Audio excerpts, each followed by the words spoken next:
les artistes, moins ils en disent, plus ils deviennent célèbres. Bon, ça, la célébrité, tu sais.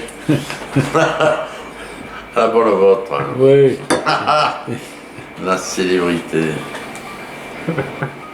C'est bon, enfin, je sais pas. J'ai connu des marchands, heureusement, et s'ils voient un bon côté chez un artiste, à un moment donné, ils allaient le chercher, ils étaient encore Mozart.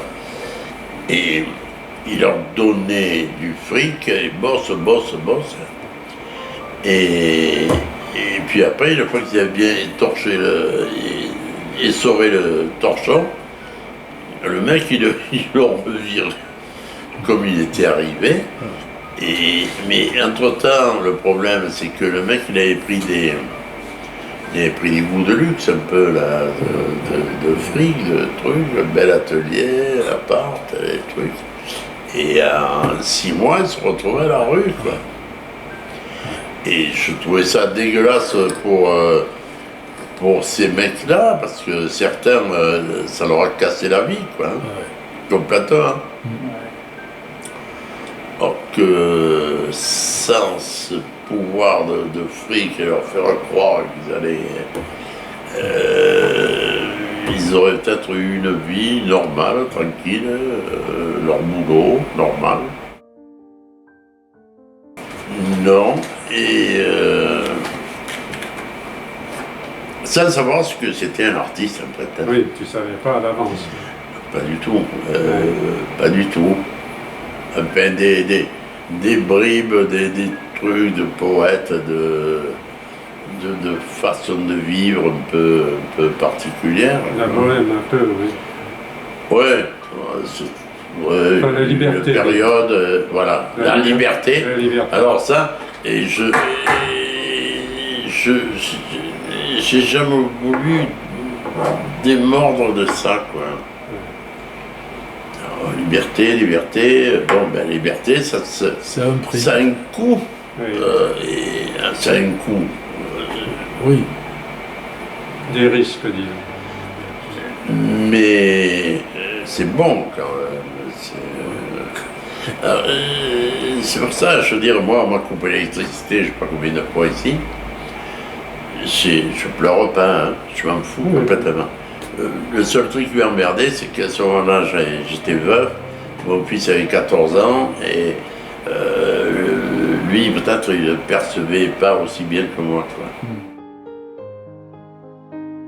À part que là, bon, j'avais pas de fric du tout, et j'ai eu la chance d'être pote avec Roletto, le carrossier, qui m'a dit, vas-y, prends, et puis bon, la ferraille, elle avait... Et à l'époque, les voitures étaient faites avec des matériaux de qualité. Oui. Donc, beaucoup d'inox, de cuivre, de laiton, Maintenant, le radiateur de voiture, il est en plastique. Alors, bon, ben, on ne peut rien faire avec ça. Enfin, j'en sais rien, peut-être un peu, mais moi, je ne connais pas. Et donc, bon, ben, ça a été mon premier... ma découverte du métal, quoi. C'est pas autre chose, je les vois, je me dis, on pourrait... les assembler. Après, comment ça vient, ça, je m'en fous, en fait. Hein. Et comme je disais à Michel, les choses, je les vois assez floues, ça prend du temps.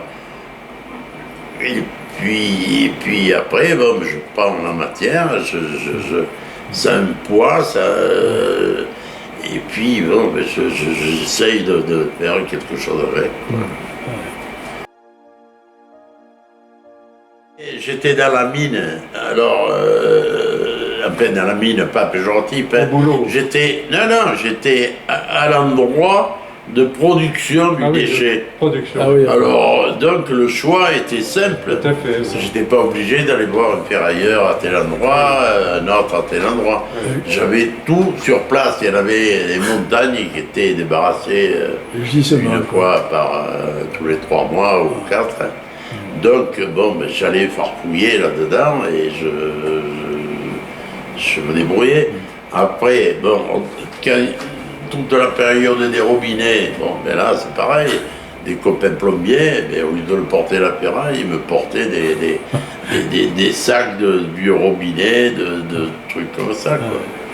Parce que avant de prendre des tôles entières, je prenais des chutes. Alors, j'allais chercher des chutes chez les serruriers, des chutes de tôle, et j'assemblais les chutes pour faire des surfaces. Ah oui. Et c'était encore de la récupération.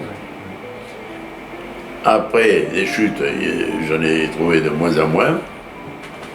Parce que maintenant, ils découpent au laser et trucs. Alors, donc, l'ordinateur sur une feuille de métal, il optimise pour qu'il y ait le moins de chutes possible, quoi. Alors, après, il reste des rataillons. Bon, je ne pouvais plus travailler avec ça. Et curieusement, faire de la chute artificiellement, c'est pratiquement impossible. Mais c'est paradoxal parce que dans ta coupe, tu as un regard sur la coupe. Et c'est plus une chute. Tu as déjà donné une intention dans la coupe et qui ne sera pas utilisable comme il faut dans la surface que tu veux faire après. À Villecroze, avec une entreprise de travaux publics qui avait de l'espace, qui avait des engins suffisamment gaillards pour les retourner et tout. Mais c'est autrement, après c'est de l'usinage, c'est pas plus compliqué de faire 10 mètres que d'en faire 20 ou plus. Après, bon, ingénieur, calcul de résistance, comme un ingénieur béton pour une maison. Le travail sur un gros boulot ou sur un petit, c'est le même, hein, c'est des trucs. Les entretoises que le passe 1 mètre ou que le passe 2,50 m, les soudures au bout, c'est les mêmes, c'est l'épaisseur des cornières, des tubes qui changent. Mais la soudure, c'est la même. Hein.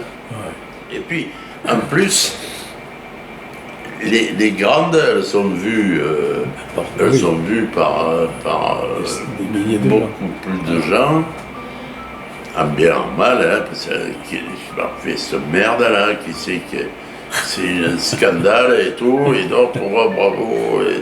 C'est la vie. Hein, quand la sculpture de la jarre est tombée, bon, il a fallu que je change plein d'éléments qui étaient tordus.